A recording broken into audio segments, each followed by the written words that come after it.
Dans cet épisode, nous allons regarder les listes du Coventry GT. Nous commençons par un showdown, Craftworld contre Harlequin. Une chose à savoir, ce match devait être beaucoup plus facile qu'il n'est paraît pour Mike et ses Harlequins, Lightside-Us. Cependant, une règle assez grossière utilisée lors de l'événement a ajouté une difficulté supplémentaire. Plus précisément, l'événement a décidé que si vous avez le trait Swift Strike, vous pouvez avancer et faire votre Battle Focus. Cela permet évidemment au Sweeping Hawk de se déplacer sur une distance encore plus incroyable, rendant ce match immédiatement beaucoup plus difficile. Pour rappel, vous pouvez Battle Focus si vous n'avez pas Advance. Swift Strike vous considère seulement pour la phase de tir comme étant stationnaire. Donc normalement, vous ne pouvez pas Battle Focus si vous avez Advance. Bref, passons à la liste Craftworld. Nous commençons par un détachement Outrider. Au niveau du vaisseau monde, nous avons un custom, avec Masterful Shot vous permettant d'ignorer le couvert léger, et Swift Strike qui vous permet de rester stationnaire même si vous avez Advance pendant la phase de tir. Du côté des no-slots, nous avons un Warlock Skyrunner avec Protected Jinx. En QG, nous retrouvons Barrot,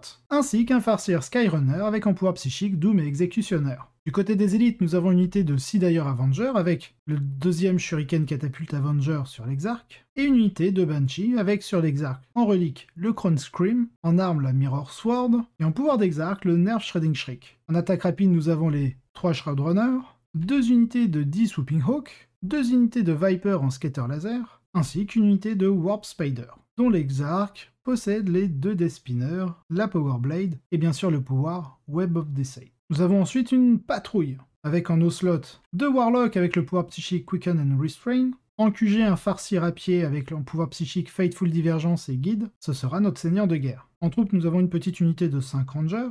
En élite, nous retrouvons une unité de 5 Banshee, avec en Exarch Mirror Sword et le pouvoir Piercing Strike, ainsi qu'une unité de 5 Striking Scorpion, avec sur l'Exarch la Beating Blade et le Crushing Blow. En attaque rapide, nous retrouvons une unité de 3 Shining Spear, avec l'Earth Strike, la Kane's Lance en relique Exarch, le Parangon Sabre et le Shimmer Shield. Il est aussi équipé d'un canon Shuriken. Du côté des transports, pour finir avec cette liste, nous avons un Wave Serpent équipé de Scatter Laser jumelé, ainsi que de catapultes Shuriken jumelées. Du côté de l'Harlequin, nous sommes en Lightside-Us. Dans le détachement bataillon, nous avons en QG un Shadowseer, avec en pouvoir psychique Mirror of Mind, Shard of Light, un Troop Master avec le trait de seigneur de guerre Foot in the Future, un pistolet fusion, Is, il est Player of the Light, Queen of Shard, c'est notre seigneur de guerre, et en relique, nous avons la Ségorach Rose. Du côté des troupes, vous avez l'habitude, nous avons 6 unités de joueurs, 2 pistolets à fusion, 2 neurodisrupteurs, un kiss et une caresse dans chacune de ces 6 escouades. En élite, nous retrouvons un Dégester qui devient assez habituel désormais, non pas avec le Rift Ghoul, mais le Lord of Crystal Bone, permettant de supprimer l'Overwatch. En attaque rapide, une unité de 2 Skyweaver avec les Shuriken Canons et les Star Bolas, et bien entendu, quel Harlequin ne sort pas avec ses transports, les 6 Starweaver.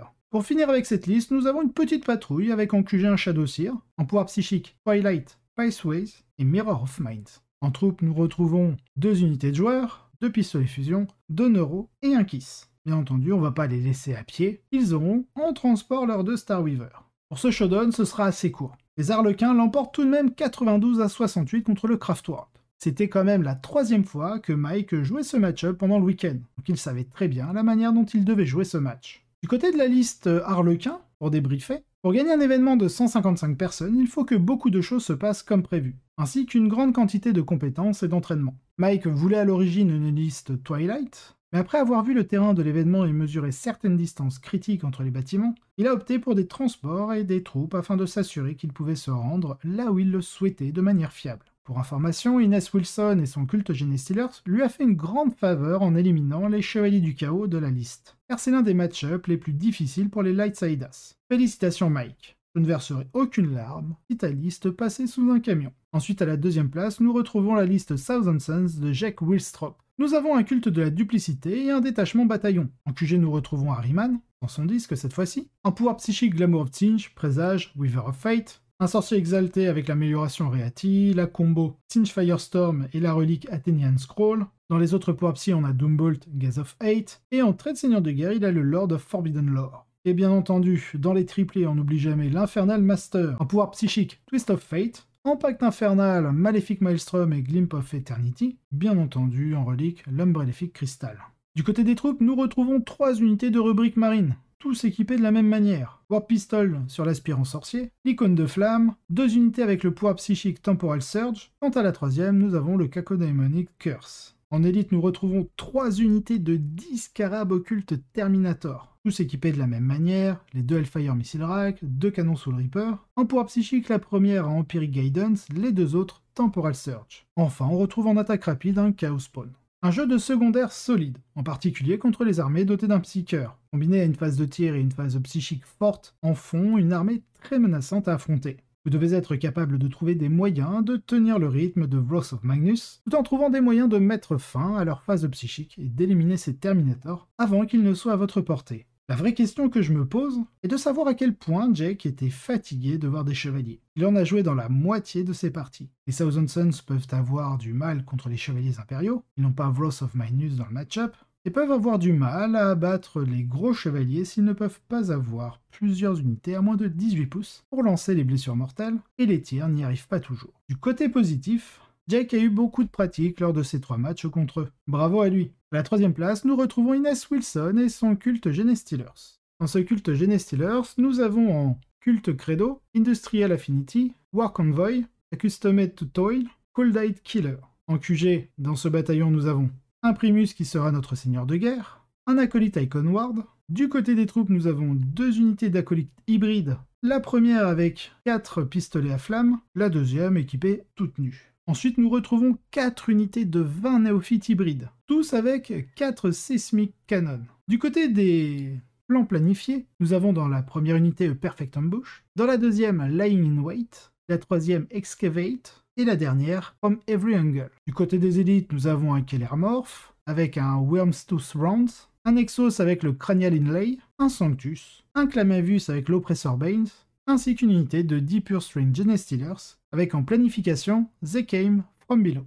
Enfin, nous finirons avec les attaques rapides, en ayant 3 grosses unités de 8 Atalan Jackal, avec 3 charges de démolition, et 2 Atalan Wolf Quad, avec des Atalan Incinérators. J'aime toujours voir le culte Gène apparaître dans les résultats, et cette fois-ci il apparaît joué par le meilleur garçon de l'équipe WTC écossaise, Ines Wilson. Comme le dit Inès, la liste s'appuie sur le fait que les Broadsworn soient pétés. Il est presque impossible d'empêcher Inès de marquer des points. Quand vous jouez correctement, vous échangez des unités de 20 hommes pour faire de la place à vos acolytes, pour qu'ils apparaissent et se montrent avec un +1 pour blesser. Inès marque tellement de points, si rapidement, et à moins que son adversaire n'ait un mouvement incroyable, il ne peut vraiment pas l'en empêcher. Sa seule défaite a été subie par la liste des Swift Strike Hawks, Vic Vigé. Le primaire devient très facile à marquer de manière fiable, car il y a tellement de pression qui se projette en avant, les motos tirent des coups solides avec un bon mouvement, la liste semble avoir des réponses pour pratiquement tout, sauf pour les Swooping Hawks. Pouvoir se placer aussi haut avec ce codex mérite d'être célébré. Comme je l'ai dit la dernière fois, le problème inhérent au culte Gène est que tout votre événement peut s'effondrer à cause d'une seule charge ratée. Donc tout doit être parfaitement planifié. Vos trades et votre pression doivent être à l'endroit et au moment parfait, sinon vous perdez tout simplement. La marge de manœuvre est si étroite qu'elle empêche de nombreux joueurs de jouer cette faction. Bien joué Inès, et merci d'avoir mis une liste ici dont j'ai envie de parler. Enfin, à la 4e place, nous avons Nassim Fushan qui nous revient avec ses taux. Et nous avons une enclave Farsight. Dans la première patrouille, nous avons un QG, un commandeur Colstar, avec le trait de seigneur de guerre Exemplar of the Monka. Il a 2 Burst Cannon et son Height of Put Burst Cannon, ainsi qu'un Plasma Rifle.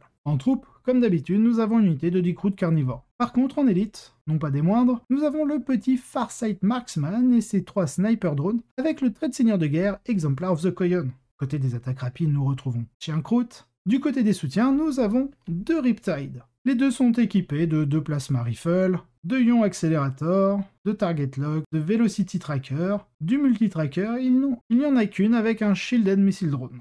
Bien sûr, en volant, nous avons les 2 Sunshark Bombers. Dans la 2e patrouille, nous retrouvons en QG un Commander Crisis avec le Precision of the Hunter en trait de seigneur de guerre, 3 Cyclic Ion Blaster, le Tau Flammer prototype Thermonotronic Projector et ses notes seigneur de guerre. Du côté des troupes, nous retrouvons la petite unité de Decrute Carnivore. Par contre, du côté des élites, nous avons les 2 unités de Crisis. La première unité de 5 possède 5 Burst Cannon, 5 Cyclic Ion Blaster. Sur un chassis, nous avons un Early Warning Override, 5 Plasma Rifle, 4 Shield Generator, et sur le Chavre, nous avons l'Iridium Battlesuit et le Steam Injector. Un marqueur drone, 2 Shield Drones accompagnent cette unité. Pour ce qui est de la deuxième, nous avons 3 Crisis Battlesuit, 6 Burst Cannon, 3 Cyclic Ion Blaster et 3 Target Lock. Je commencerai par dire que je suis très déçu que Nassim n'ait pas participé simultanément aux deux événements, celui de 2 jours et celui de 3 jours. En fin de compte, Nassim n'aurait joué que 3 heures et 41 minutes de Warhammer 40 000 sur l'ensemble de ses 8 parties. Il nous a fait une zig à la dernière Med Cup en équipe. Les taux dans les mains de quelqu'un comme lui n'est qu'une excuse pour gagner du temps pour boire et dire des conneries à ses amis